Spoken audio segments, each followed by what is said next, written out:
It's Zoltan Farkas. I was born December 29, 1927, so that makes me 69 years old.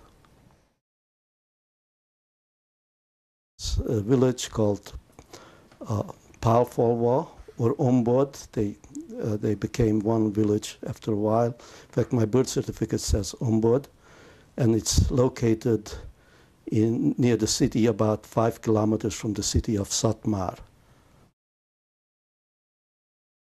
Although I had friends who were what's the word, non-Jewish friends. Gentiles, many Gentile friends. Especially my brother had a very good Gentile friend. Certainly my sisters did. And they gave us no trouble, but if I walked to the city later on, I was always in danger of being yelled at and sometimes thrown stones at by the Gentile young people. It was somewhat dangerous. And anti-Semitism was very ingrained in the people, as I told you. So even with friends, the anti-Semitism was rife. Another neighbor did something horrible, which I remember to this day because of its effect. And what it was is, I mean, they were neighbors. They had 2 young girls who were classmates of ours, and we were sort of friends. But it was illegal to sell corn because everything was rationed. And one Saturday, I think it was Saturday, she came in and she begged my father to sell her some corn. And my father did finally. And then she told the authorities about it.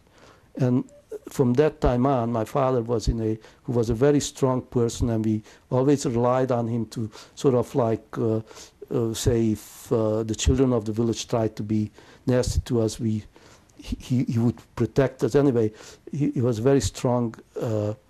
He had a very strong voice, which we heard lots of times. For example, when we got on his nerve, we went into the store, he tolerated us children for a while, and then he yelled, "Geitz rein," I mean, go outside, with a very loudly. After that, he had a very hard time because they tried to put him in jail, and he had to prepare for a trial. And he was finally taken away early one Saturday morning by Hungarian police, but not because of that, but because of this corn problem. I saw him being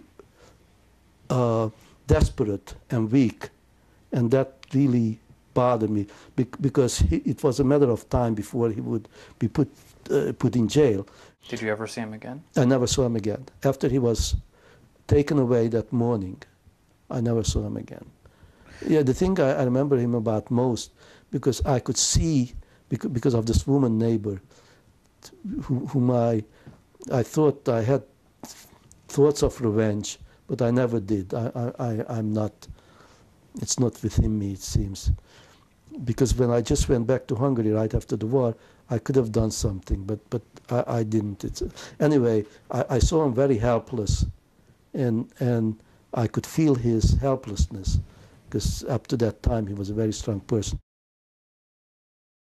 First we were allowed to take, I guess, 2 sort of suitcases, you would call it, with us.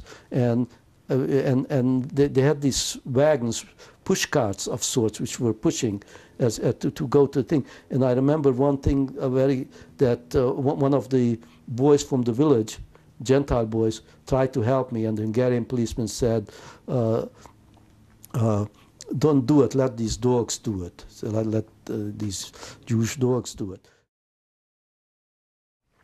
And the head of the commando, whose face I can visualize right now, had I was told, I didn't see it, that he once beat somebody to death. He was definitely a criminal. He had a green thing, but he had a heart of gold. He actually did. And what he did for us, he allowed the British prisoners to give their rations that the Germans gave them, which they didn't touch, because presumably they had Red Cross packages, to us. So we got, every noon, we didn't use our ration, which was a very, very thin soup, but we used the British prisoners of war rations in this particular commando. And obviously this is something that is partially responsible for my survival.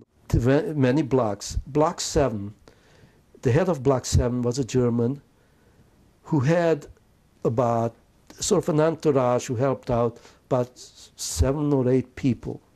One of his entourage was, they got these privileges, and I think he got them even more food than most people. His entourage was a guy whose name was Max. And I don't know how it happened, or it happened to me, but he decided to have me as his pupil, is it called. There was somebody to help out. I mean, he couldn't help everybody, he helped out. I mean, a lot of capos had a young boy as a pupil. Some got into problems, in fact, but anyway, he decided, and what he did was he gave me some extra bread or some other rations. But the thing is, he never expected anything in return. British prisoners of war gave me a half box of raisins. He was a red guy. So British prisoner of war. He sort of, somehow he walked past by me and he sort of slipped it to me. You mean red hair? Red hair, yes, red. So you had some contact with British POWs? Oh, they were there. I mean, we had no contact, we never talked to them, anything like that. But we passed by each other, I mean, so on. So obviously, he passed by me and so on. Do you know why he picked you? No. Well, it just so happened that I was at the right place at the right time. Anybody else who would have done that would have given it to somebody else too. I mean, it just was sort of the luck of the draw. I mean, it's my theory. I don't know whether I should put it in my philosophy, is that in this world there are more than 36 good people. I mean, according to Jewish legend, there are 36 righteous people who, because of them, the world, God doesn't destroy the world. It keeps the world going. And but I think that there are many more than 36, maybe as much as 5 to 10% who are really good, and there are about maybe 5% of vicious people in this world who are among us. And if suddenly they are able to give vent, I mean, so they get into a situation where the government or whatever allows them to do that. That is why Hitler had no problem finding people to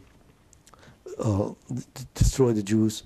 And there is even, I think, a Czech expression, you can always find a stick. I mean, there will always be people who are willing, and there are always people who are just plain bad among this curve. And the hope is that they will never get into a situation where they are able to do that.